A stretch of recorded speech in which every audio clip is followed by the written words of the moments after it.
बहुत सुंदर नाच गीत लेके आई हूँ। आप लोग सुनिएगा ज़रूर। आप लोग के अच्छा लगे तो वीडियो को लाइक, चैनल के सब्सक्राइब जरूर कीजिएगा। आप लोग के दिल से धन्यवाद। ए ननदो खैबू ना पियबू मोटैबू कैसे, ए ननदो खैबू ना पियबू मोटैबू कैसे, अपने सासू जी के पैर दबैबू कैसे, अपने सासू जी के पैर दबैबू कैसे।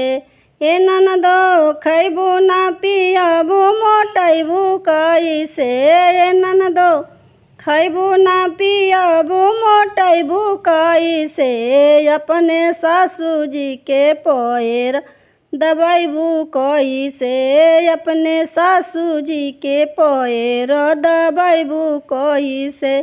ए ननदो खैबू ना पियबू मोटैबू कैसे, ए ननदो खैबू ना पियबू मोटैबू कैसे, अपने गोतिन के साथे जेवाना बनैबू कैसे, अपने गोतिन के साथे जेवाना बनैबू कैसे।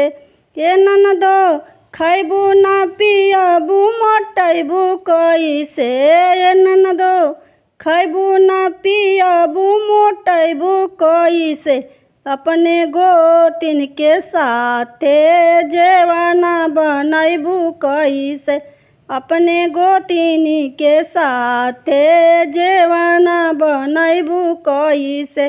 ए ननदो खैबू ना पियबू मोटैबू कैसे, ए ननदो खैबू ना पियबू मोटैबू कैसे, अपने ननद से झगड़ा करबू कैसे, अपने ननद से झगड़ा करबू कैसे।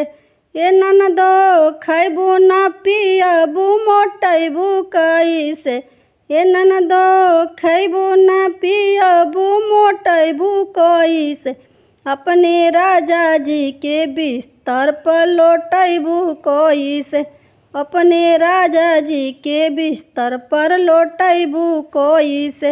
ए ननदो खैबू ना पियबू मोटैबू कैसे, ए ननदो खैबू ना पियबू मोटैबू कैसे, अपने राजा जी के बिस्तर पर लौटैबू कैसे, अपने राजा जी के बिस्तर पर लौटैबू कैसे।